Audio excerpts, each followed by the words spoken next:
রাইয়ের মা হওয়ার খবরে এবার ফুঁসে উঠল নীলাঞ্জনা। হ্যাঁ বন্ধুরা, ভিডিওতে লাইকতেই দেখতে থাকুন। রাই যখন সকলের কাছ থেকে ওর প্রেগনেন্সির রিপোর্ট সম্পর্কে গোপন করে হসপিটালে ছুটে গিয়ে ডক্টরের কাছ থেকে কনফার্ম হওয়ার জন্য ডক্টরের কাছে যায়, ঠিক সেই সময় ডক্টর রিপোর্টস পড়া মাত্রই রাইকে বলতে থাকে যে কনগ্রাচুলেশনস রাই, আপনার দীর্ঘদিনের অপেক্ষার প্রহর এবার শেষ হলো, আপনি অবশেষে কনসিভ করেছেন আর খুব শীঘ্রই আপনার হাতে একটা ছোট্ট নতুন অতিথি আসতে চলেছে। ঠিক এই কথাটা নিশ্চিত হওয়া মাত্রই রাই বলতে থাকে যে দীর্ঘদিন যাবৎ যে সময়টা, যে মুহূর্তটার জন্য আমরা অপেক্ষা করছিলাম অনির্বাণ দুজনে মিলে, সেই অপেক্ষার প্রহর আমাদের শেষ হতে চলেছে।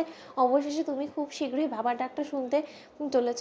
কিন্তু এই খবরটা আমি এমনি তো তোমাকে দিব না, এটা একটা স্পেশালভাবে তোমাকে দিতে হবে, তোমার কান অবধি পৌঁছতে হবে। অন্যদিকে যখন অনির্বাণকে রাই নিজের বাড়িতে ডেকে আনে, ঠিক সেই মুহূর্তে রাইয়ের গোটা পরিবার যখন রাইয়ের রিপোর্টসের অপেক্ষা করতে থাকে, আর রাইয়ের বৌমনি বলতে থাকে যে রাই, তোমার রিপোর্টসে কী এসেছে? এবার নিশ্চয়ই তুমি বলো না আমাদেরকে যে তোমার ক্যান্সার নতুন করে চারা দিয়ে উঠেছে। আমাদের তো গা হাত পা ঠান্ডা হয়ে আসছে রাই, যে মুহূর্তে কিনা তুমি আমাদের বাড়িতে এসে বলেছো না যে তোমার কিছু একটা হয়েছে, যেটার জন্য কিনা তোমাকে হসপিটালে ব্লাড টেস্ট দিতে হয়েছে, তারপরেই তো আমাদের মাথা ঘুরে গিয়েছে। তুমি বলো না এরকম হেয়ালি করছো কেন? ঠিক সেই সময় নীলাঞ্জনা বলতে থাকে যে রাই দিদিভাই এতটা হেয়ালি করে তো আর যাই হোক না কেন, ওর অসুস্থতার খবর আমাদেরকে দেবে না, কারণ রাই দিদিভাই তো মোটেও আমাদের সকলকে টেনশনে ফেলার জন্য এরকম কোনো কিছু কোনোদিনও করতে পারে না।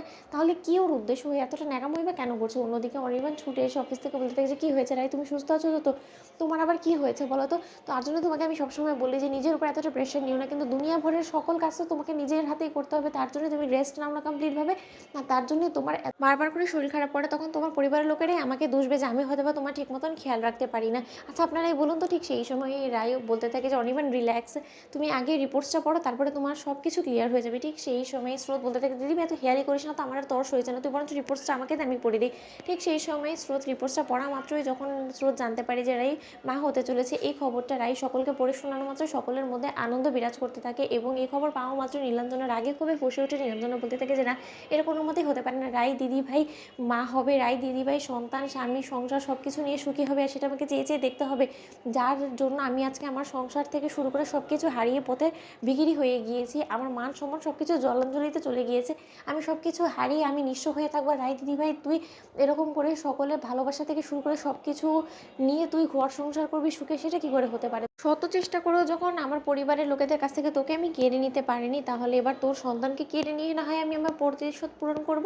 তুই কি মনে করেছিস যে তোর সন্তান পৃথিবীর আলো দেখবে? তোর সন্তান তোর গর্ভে যতদিন আছে ততদিন পর্যন্ত তোর সন্তান তোর কাছে থাকবে। তোর গর্ভে থেকে একবার যখন ওই পৃথিবীর আলো দেখার জন্য বেরিয়ে আসবে, তখন থেকে তোর সন্তান আর কোনোদিনও জানতে পারবে না যে ওর আসল মাকে। কারণ তোর সন্তানকে আমি কোনো মতে জীবিতই থাকতে দেবো না, তোর সন্তানকে মরতে হবে। তোর সন্তানকে মেরে আমি তোর উপরে আমার সকল প্রতিশোধ নেওয়া পূরণ করব, কারণ আমি জীবিত থাকা সত্ত্বেও তোর সন্তানকে বেঁচে থাকতে দেবো, সেটা কি করে হয়? তো বন্ধুরা লাইক এবং শেয়ার করে সাবস্ক্রাইব করতে ভুলো না।